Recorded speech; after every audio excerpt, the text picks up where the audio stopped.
Hi.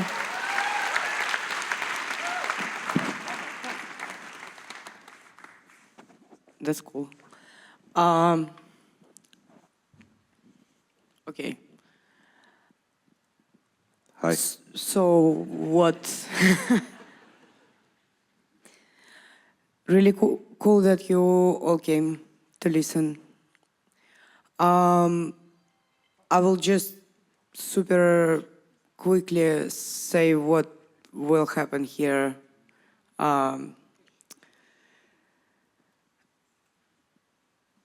My second book was published in the end of last year, and it covers a bit more of 8 years of my and our Russian life, since the moment when I left prison to the moment when I had to leave the country. And there are all Pussy Riot actions which we did against Putin's regime, reasons why we did them. Also, there is so-called road to hell, which Putin forced our country to go through. All the repressions, imprisonments, political murders collected together to show to you, I mean, Western people, how it happened in Russia. To give an example, what potentially can happen in any country. We will read several pieces from the book, and yeah, just how we will do video, just say it right.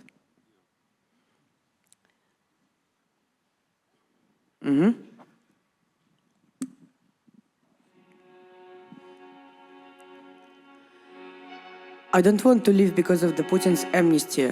I scream at the whole of the North.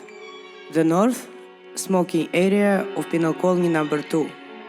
Amnesty, an act of charity. Putin, a Russian dictator. Me, a girl in a green coat with a tag still on. A political girl. 21st February of 2012.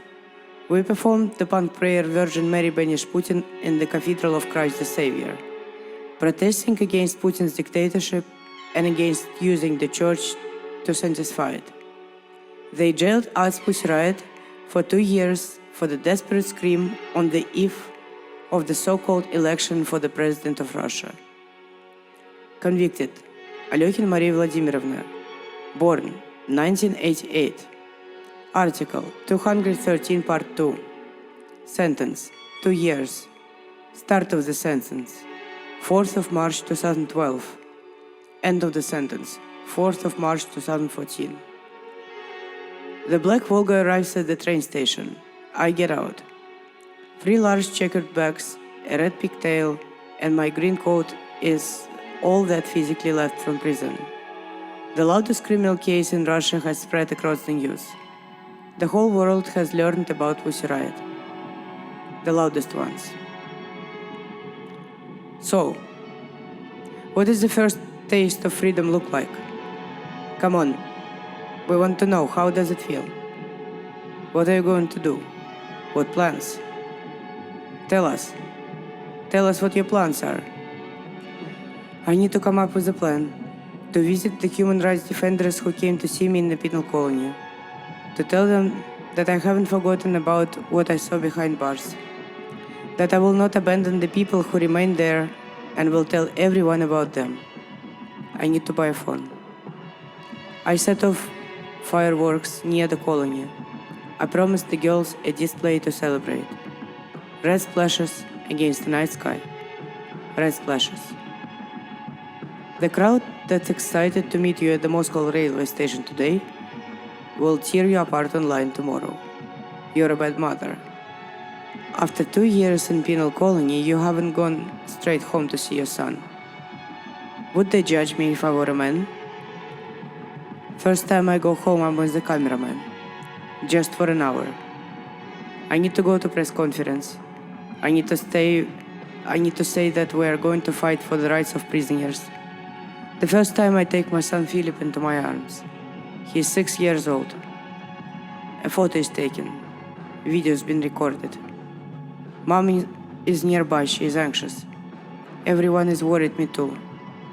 Meetings, cells, halls, tables with microphones, scopes, bars, planes, arguments, new people, papers are all mixed up together with little Philip. There he is by the Christmas tree. There he is with a sparkler. In a cafe, in a kitchen. Bad mother. The trial against Pussy Riot witches became a convenient launchpad for the wider witch hunt that propelled the country onto its traditional path. If you're against the political authorities, then you're against everything Russian, against the family, and against everything sacred. Feminism is a mortal sin, argued a lawyer speaking for the victims, cathedral security guards at our trial. During 2 years of my imprisonment, the views of our courtroom has expanded to encompass all of Russia.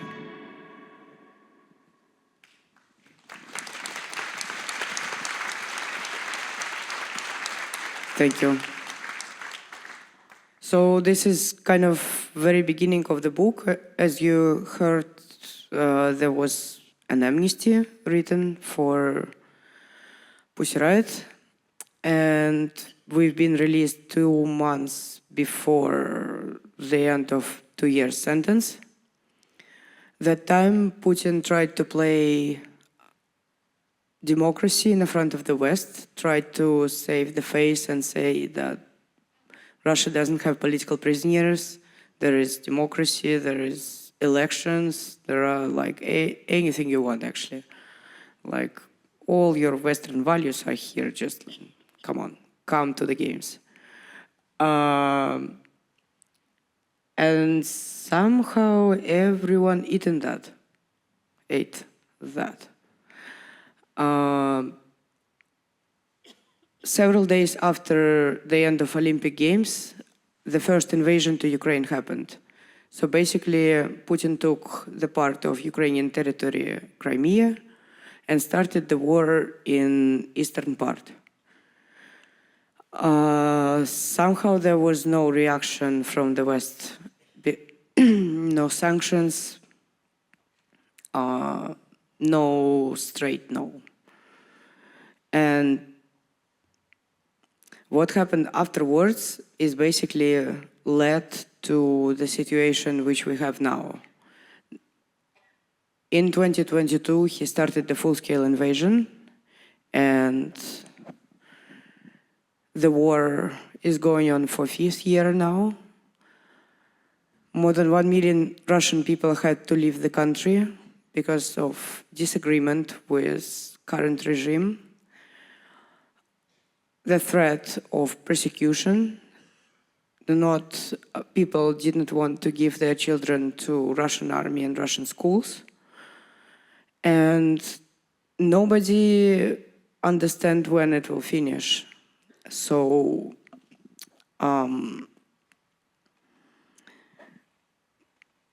if we'll have time, it will be cool actually to hear some of your questions about current situation, but we'll continue reading, otherwise we'll just... So the next one will be short, and it's from the chapter which have the same name as the book, Political Girl. It's about my childhood and about the moment when I joined Pussy Riot. So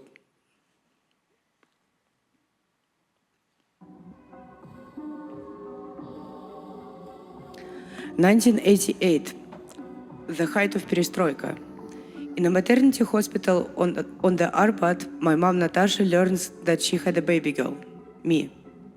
There is no way to find out a baby's gender before birth, so there are 2 baby girls in the wardrobe, pink and blue.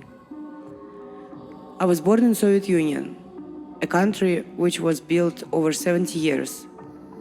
By the time I arrive, it's on the verge of collapse. Everyone can feel it. People start talking about repression and mistakes USSR has made. Government sessions are no longer meetings of identical half-dead men. The whole country listens to the radio broadcasts of these meetings. While mom is on maternity leave, the Soviet Union ceased to exist.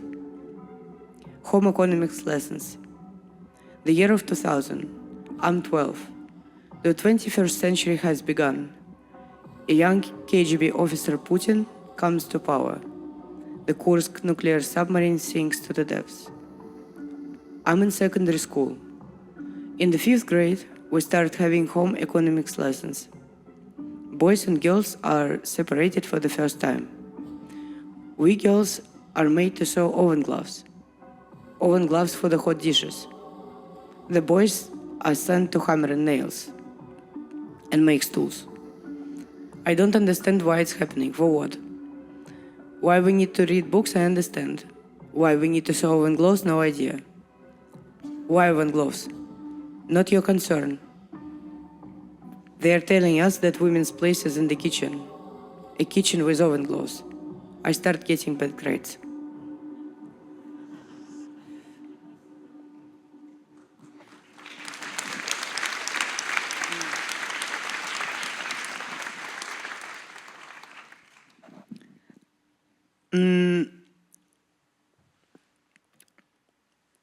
Okay, so as I said before, in the book there are a lot of actions.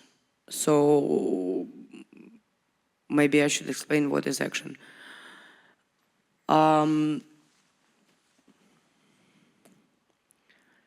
You can organize a classical protest demonstration or small demonstration, or you can use some fantasy and make it a little bit different. In Russia, you kind of have to be creative because there is, since I think 2000, let's say 14, 15, the way to protest legally was kind of banned.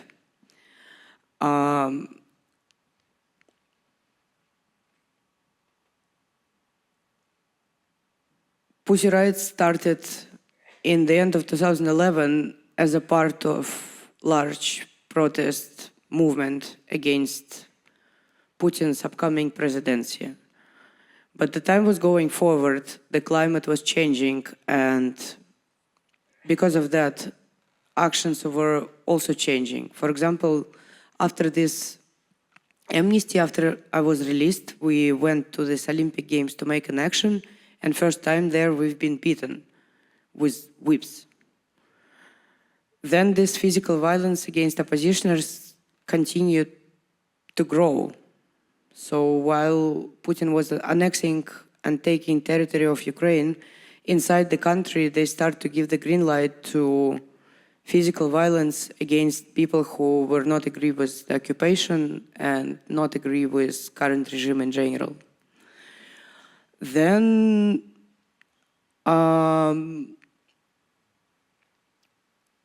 more and more arrests and persecutions and imprisonments, so people start to be used to read about that. So our case was super scandalous and surprise for both Russian people and the world. But quite soon, for Russian people, news like that became everyday reality. And then news about deaths became an everyday reality. And then news about bombings and mass death became an everyday reality. So all of this didn't happen like one day. And when you think about all of that in retrospective, it's kind of horrifying. The next one we did with, in the end of 2017, this action we did with Olya Borisova, who is also collaborator and editor of this book and first book, Riot Days. And when you was entering this hall, you've seen the video with music. So it's our Riot Days show, which we perform around the world. And with this show, we help Ukraine, hospitals and humanitarian initiatives which are operating now during the war, raising money with this concert. So in the end of 2017, so you know that Putin is the KGB officer, right? Okay. So, and KGB in Russia now called FSB, but the sense is basically the same. It's the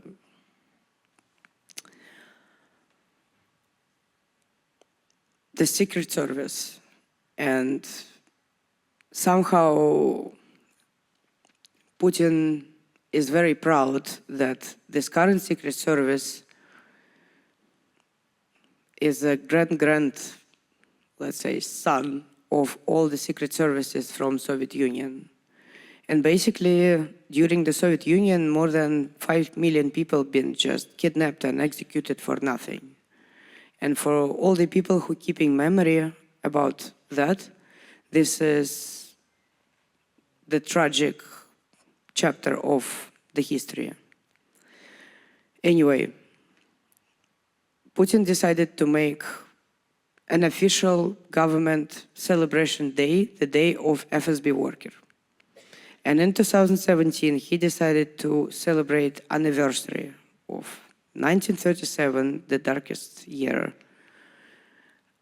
to 2017. In the Kremlin, in the big venue, bigger than this one, he invited all the KGB officers to sit like you're sitting. He was standing on the stage. Next to him was church choir, singing songs from the Second World War. And he was making the speech of glorification of FSB officers, and they were applauding. So we did this, we just overnight decided to do something with Oля, and we took one bedsheet from one apartment and pepper spray, not pepper spray, like, you understand, graffiti spray. And we did this Happy Birthday Executioner's banner, handmade, DIY, not big, and decided to go to the front door of FSB building and put it there. And yeah, we'll read now. I also should mention that we've tried to save a lot of dialogues with everyone whom I met during this path, because I believe that this way you can show reality and give a feeling of what is really going on in the country. So there are a lot of dialogues with random people like taxi drivers, and a lot of dialogues with police and guards and just people and people whom I met in the cells. Anyway, let's read.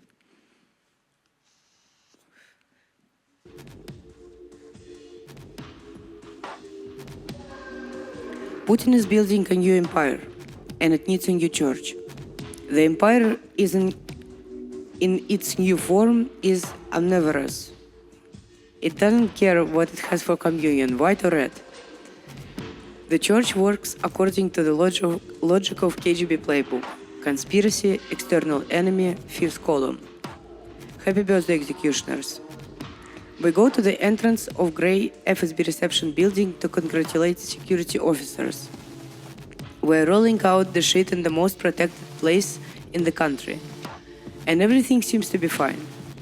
The fact that we managed to hang it without having our faces immediately pushed onto asphalt is a success.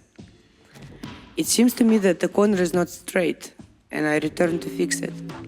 And suddenly I'm surrounded by plainclothes policemen.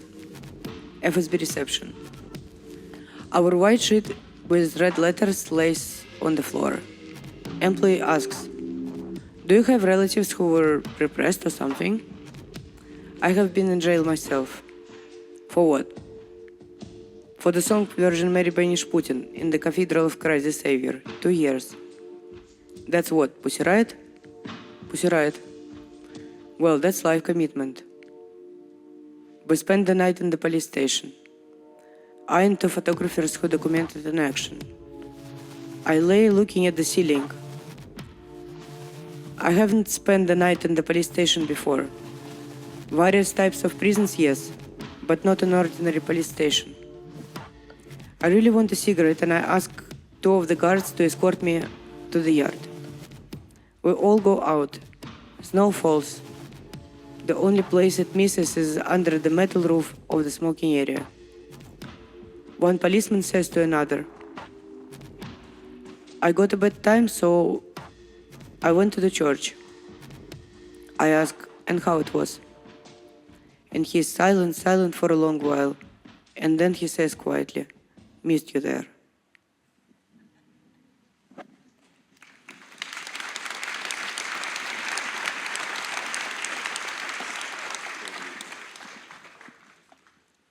Yeah, I'm watching.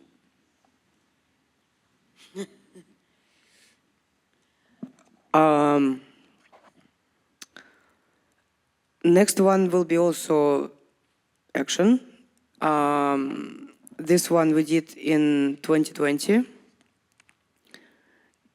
which was quite tough year, which you all probably remember as year of pandemic. In Russia, that was a bit different because Putin used pandemic for a lot of stuff. For example, what was done?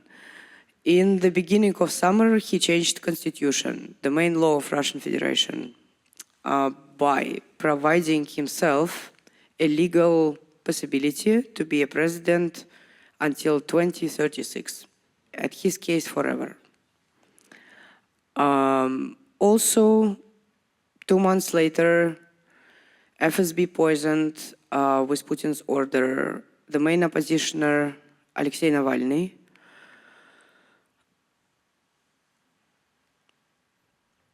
His life, he survived, and he been transported to Germany, to Charité Clinic to recover. Also, the same period of time, the nearest country, Belarus, made the last attempt to kick out dictator Lukashenko, and this attempt of revolution being shut down, people been imprisoned, and several people been killed. The action which I'm going to read will be a little bit different vibe. Putin has birthday in October, and we decided to so there are a lot of state buildings, so we chose several important state buildings, and we decided to put rainbow flags to the empty flagpoles, which were just like empty. We wrote also a manifest, but manifest is not here. I will just read about why we did it and what we did. So it's action on Putin's birthday.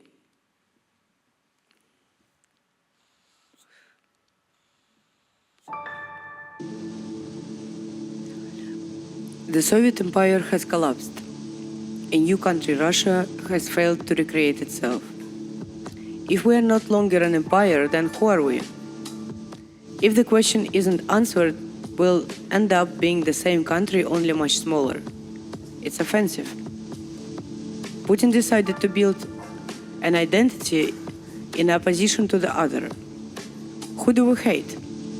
The West. The West is rainbow flags, gay parades, and men in thongs. The West wants to destroy our traditions. They are on their way to hell and want to drag us there with them. During his 3rd term, Putin makes homophobia a national idea. He introduces the law that forbids so-called propaganda of homosexuality. It's a PR law, just like a law that criminalized offending the feelings of religious believers. They aim to make it clear where authorities stand. to give a signal to society how they should behave and how not to. No one knows what propaganda of homosexuality means, not even the lawmakers. In the final version, homosexuality is switched to non-traditional sexual relations to avoid further propaganda. Gay propaganda. It's first Pussy Riot actions with so many people. We have 5 targets, key buildings of the regime. FSB on Lubyanka, Presidential Administration, Ministry of Culture, Police Station, Supreme Court. At each target, there is empty flagpole. On each flagpole, we raise a rainbow flag. With this gesture, we are saying, we are here, we exist, and we are not longer afraid of you. Here is your regime with all its machinery, and here is our flag. They keep telling you that society isn't ready for the change until someone starts to fight for that change.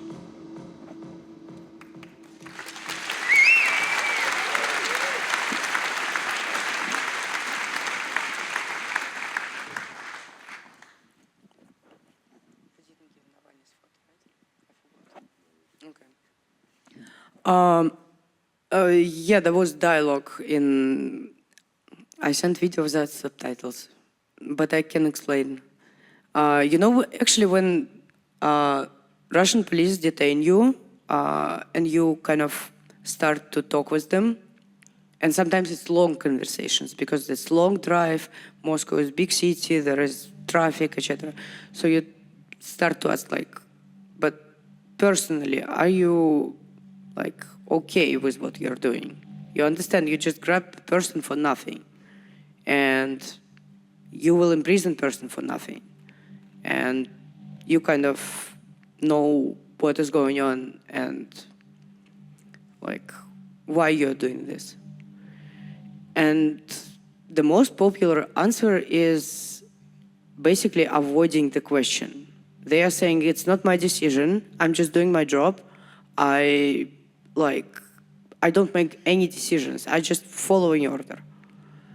So this conversation with this guy who was a guard for Ministry of Culture, and he was quite close to the entrance. It's just like 2 steps.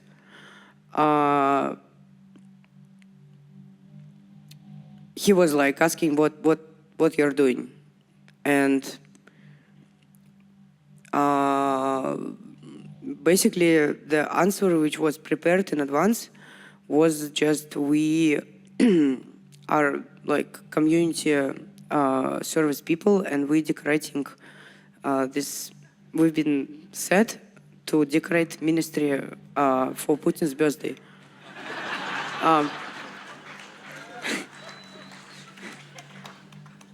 And Diana, who was like there in mask, she was like keep repeating, "We're just doing our job."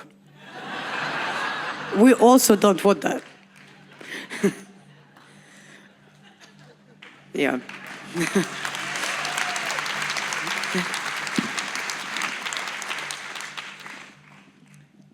Anyways,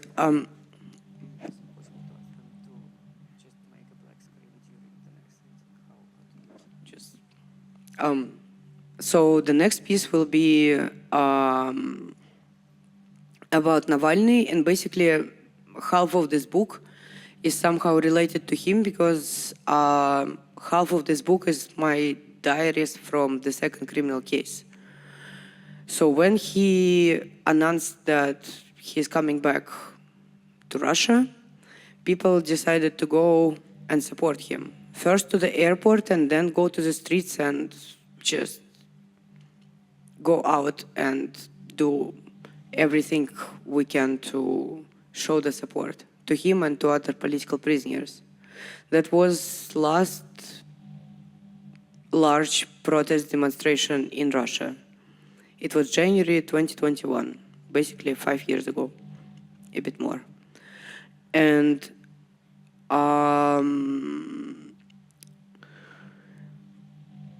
many people ended up under criminal cases. So I got criminal case because I wrote an Instagram post that like tomorrow I will go to the demonstration and see you there.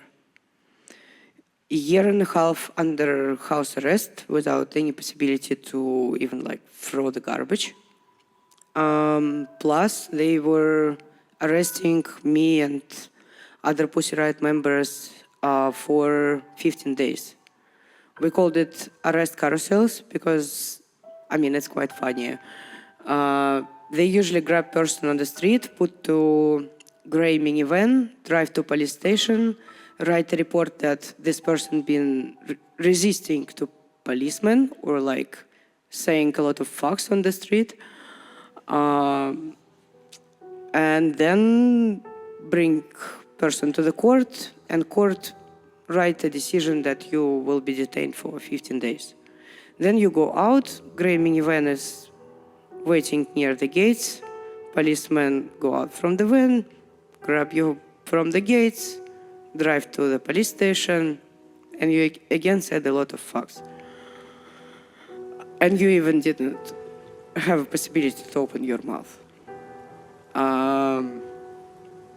So during a year, 6 times for 15 days. The interesting fact that by the end of 2021, just before the war, the reason for detaining been changed. So instead of resisting to the police or minor hooliganism, fucks is minor hooliganism, they started to write that I was promoting Nazism, like out of nowhere. And first I was like, what? I mean, what is that? And then in 2 months, it became clear what is that, because the whole propaganda machine been repeating every second that there are Nazis in Ukraine and Russian army is saving the world and blah, blah, blah, blah, blah. So the next piece will be about the moment when Navalny basically coming back to Russia. He will be arrested in the airport, immediately imprisoned. For 3 years, they will torture him in different penal colonies. And in February of 2024, he will be killed, poisoned in solitary cell in the penal colony called Polar Wolf in the far north of Russia. If you didn't watch, there is a documentary with the same name, Navalny. It's amazing, super funny film.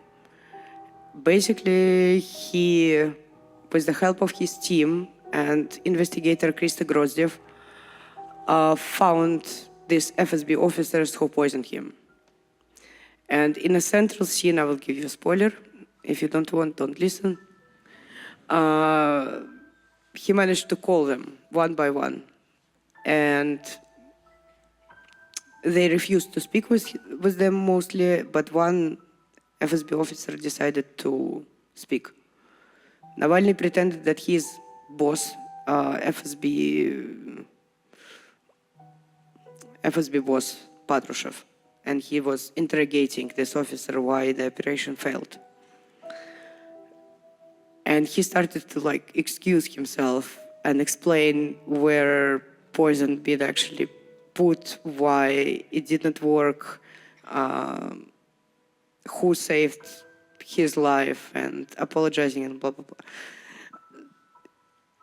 It's really deserves to be watched. So do it if you haven't seen. We'll read.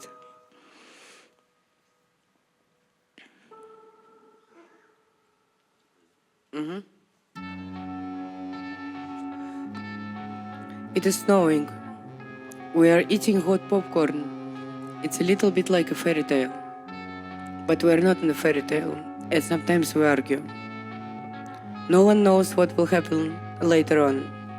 Neither of us nor our guests who come and go. Then Navalny says, to be in Germany wasn't my choice. It's a great country, but I'm not here of my own free will. He stands on a hill, with a view of German suburb behind him, in a blue jacket with a seriously thin face. But I have bought a ticket home. I return to Moscow on 17th of January on a Победа flight. Come and meet me. Tickets home. The flight from Berlin to Moscow is sold out to journalists. Navalny boards the plane to the sound of applause. Cameras, telephones, question surgical masks. "Hello everyone," says Navalny. And even through the mask it is clear that he is smiling. "Alexei, are you not scared? Alexei, are you not afraid of being arrested when you land? Alexei, how are you feeling?" "I feel that I am a citizen of Russia who has an absolute right to return home," Navalny says, pushing through the crowd of journalists. We go to meet him, Lucy and I, in our lawyer's car. It's old and broken down, with no back seat. We go slowly through traffic jams. We don't want to be late. But many people don't want this. At Vnukovo airport is a crowd, an excited one, with everyone's eyes moving from their phones to the doors and back again. 2,000 people. Some have come with flowers, some with placards. "We are proud of you." The police begin to push people away from the airport building. The detentions begin. Those who came to meet Navalny are dragged into autozaks, center e-cops mixed with the crowd. At a height of 10,000 meters, Navalny and his wife Yulia watched the series of Rick and Morty in the laptop. Yulia understands everything. She understands that this is his 2 last hours of freedom. Their last 2 hours of freedom. She knows that as soon as the plane lands, they will take him away for a long time. But she doesn't know yet that it will be forever. They laugh, look back, and share one set of earphones between them. The pilot announced that due to technical reasons, they will not be landing at Vnukovo airport. The plane changes course, a change in route that thousands of people are following. We will not get to the other airport on time. Our lawyer pulls a person out from the group of detainees. I drink sweet coffee from the vending machine and look at my phone. And then I look around. Opposite to me, there is a shop with advert for the sportswear, a sponsor of the Olympics where Cossacks beat us up. To love the motherland. Snowballs fly at riot police helmets and armored cars. Batons, blows, screams for Navalny. Putin the thief, that's enough. Batons and more blows. The crowd chants, "I'm not afraid. We are not afraid." An unequal battle, which we lost before it started, against the backdrop of New Year's Eve lights and snowflake decorations. The crowd chants, "We have no weapons." That's possibly the problem. We have no weapons. Surgical masks with drops of blood lay in the dirty snow. It is if they forgot to spread salt to melt the ominous ice, and everyone who runs down constantly falls. Both we and cops are fall, get up, and run again. People run from the cops to avoid being detained. Cops run to detain the people. When in 2012 I hit the same avenue from the cops knowing that they had opened a criminal case against us, it wasn't funny. It was a little bit scary. And now it's already isn't.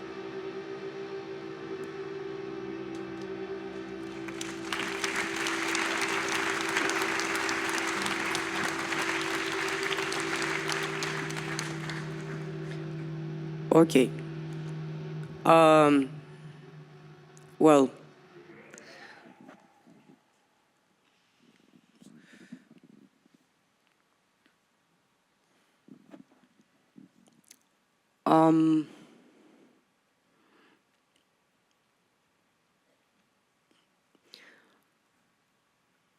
so before the last piece, which is basically some episodes from my last weeks in Moscow, and basically this escape, let's call it. People called it escape, so let's call it escape from Russia. I should say that I mean, it's became kind of catchy story about showing the middle finger to the whole system. Redress yourself to the food courier costume and get the fuck out from the country. It was a little bit not like that. I didn't want to leave the country at all. I made everything what is possible to stay there. I didn't leave in 2014, didn't leave in 2020. During the gap in house arrest, when major part of people who've been prosecuted on the same case, like, for example, all the Navalny key employees, I also refused to leave. But then Putin started the war, and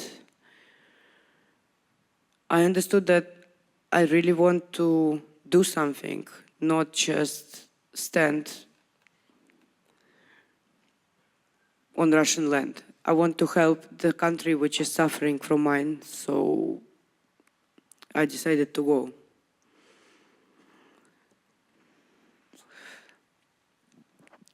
The show which you saw, which I will mention. So you've seen people on stage. It's so all of us except Eric somehow got a criminal case for yet. Still have time. You can write something and tag them, just.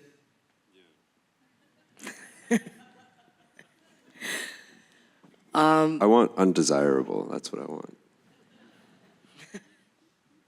You should explain then what it is. It's undesirable. I will explain. There were a bunch of repressive laws, so they can not only open a criminal case against you, but also they can put you into different status, like foreign agent, for example, or undesirable. It is not just a cool word. Basically, if you are in the country and they mark you like that, you are obligated to do a lot of shit. And you're prohibited from a lot of stuff. And if you're not follow these rules, they imprison you. And it's very, very Soviet thing when they forced people hate people by marking one or several groups of people as enemies of the state or enemies of the people. It's like that. But for outside world, outside of this totalitarian fairy tale, it's just a funny word. You know, could be in a t-shirt. It just sounds like you're like slightly annoying, which I am.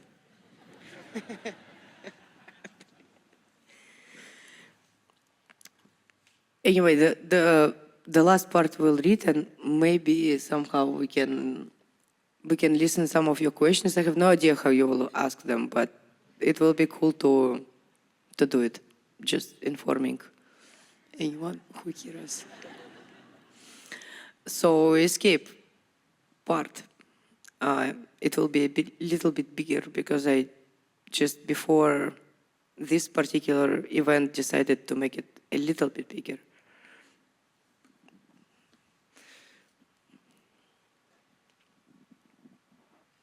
It's before Green Corridor bigger.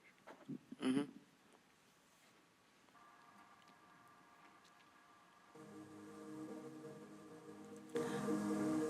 What have you done with the bracelet where it is? Inspector Yekaterina asks. I cut it off and threw it out from the window. No more throwing out, Maria Vladimirovna. I want to go to tour and help Ukraine. I write an explanation and argue with the inspector. If you jail me straight away, I will serve my term. 21 days in jail is not a problem for me. We cannot jail you now. There is a procedure. We need to notify the court that you have committed a violation for the third time. Then 2 weeks before the hearing, the court has to notify you that it intends to put you in jail. Then I will leave.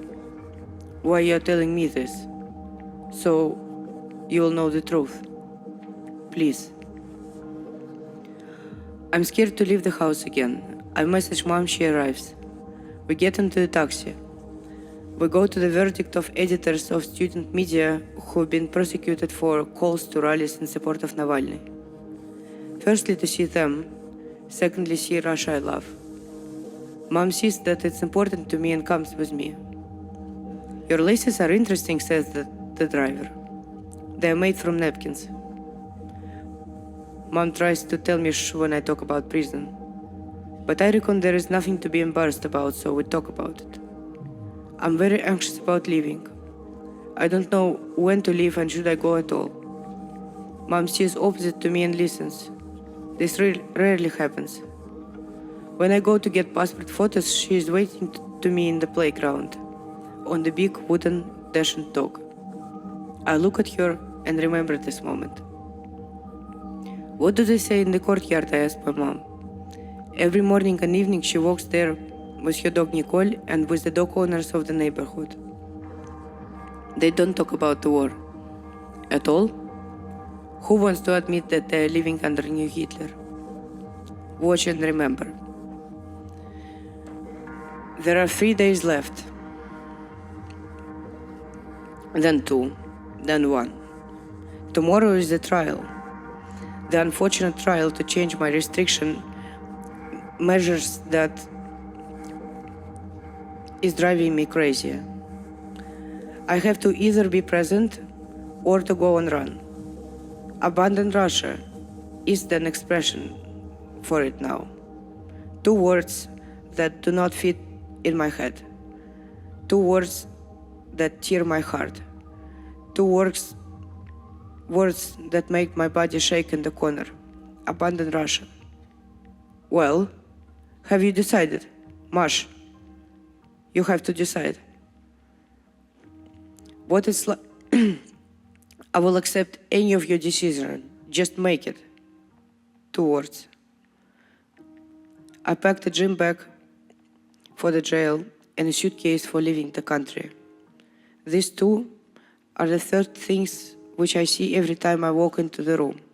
From the kitchen, from bathroom, from toilet. They are sitting there and reminding me of myself, reminding me of this unbearable choice. Inside, I'm ready for both options, but I'm ready to be in jail and I'm ready to leave, but I'm not ready to do either forever. Hear me out. Cops are surrounding the flat, 2 cars, and also gray van. The only normal way here is to be behind bars, help those who are behind bars, or become a partisan. And everything else against the backdrop of war is abnormal, is wrong. People in cafes ordering iced lattes. That's what drives you crazy. But someone will stay here. The cops start banging the door. The doorbell goes off like it did 2 days ago. Then they start banging it with their fists. And then Oля, who is in apartment with me, writes a plan on some sort of scrap or piece of paper. The plan as it follows. Switch off the phone, leave the apartment. Get the clean mobile. Put on the courier's uniform. Walk out the back door. Get into the taxi around the corner. Go to apartment X. And then she says, "Go on, Mash. I want you to go and write the song that I'm going to hate." Not looking back. The car is meant to pick me up from apartment X. Pick me up and take me in the direction of Belarus-Lithuanian border. Take me in the direction of the west. I'm sitting on the bed. My family and friends did everything to make an escape plan, but without plan of my crossing border reality. To the average resident of any Western country, totalitarian regimes are scary black holes. A person who escapes from there simply materializes in their world. Materializes with their difficult, sometimes interesting, but nevertheless scary story behind them. But it is the details and specifics that often change everything. And this escape, however chaotic it might have been, would not have been possible without those details. Someone checked the stairs and the entrance to the building. Someone else found the car by pulling a relative from the country house to drive several hundred kilometers to Belarus. Someone devised the plan to live dressed as a courier. Ultimately, some people let me into all these apartments. Someone convinced an embassy to print out the visa, an official document, by the way, in ordinary sheet of paper. And someone else brought me blackberries and cheese. The liminal state of night and day, a fog. Get into the car, drive through the fog, that at one point on the road gathers and separates. If the time was wrapped in a coil, like wire or string can be, if you could unwrap a couple of coils and look inside. Green corridor. We don't choose where we are born. We don't choose the color of our passport, but we do choose how we live our lives. To fight back or not fight back at the system that makes cocks of humans. Afternoon. Belarus-Lithuania border. Kotlovka border checkpoint. Lukashenko and Putin are dictator friends. To enter from Russia to Union State Belarus doesn't present a problem. You show your Russian ID and you're through. But to get into European Union from there, a completely different challenge. I approached the border in a white car driven by elderly man. He doesn't know anything except that I need to be taken across the border. He tells me that we need to get out the car and show our papers to border guard. And everything seems to be fine. Except that my papers are Russian ID and Schengen visa printed out on the piece of paper. First time I see a visa printed like that. Cannot let you through with these documents. But isn't it a green corridor? What green corridor?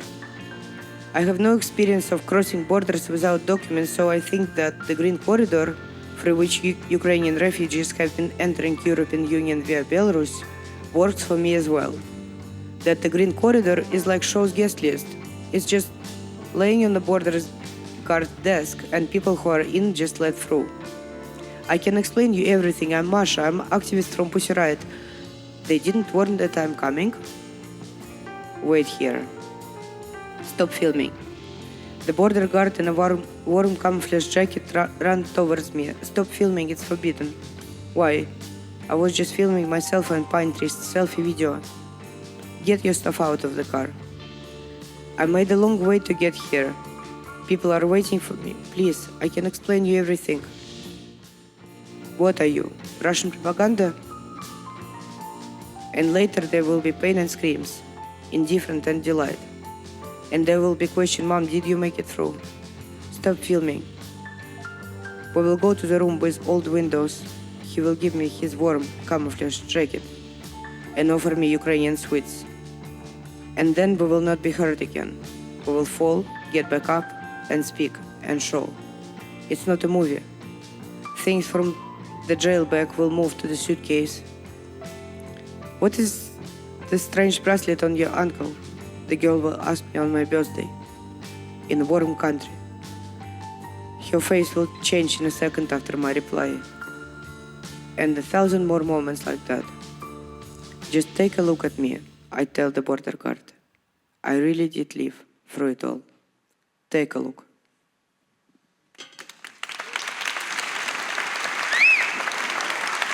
Thank you.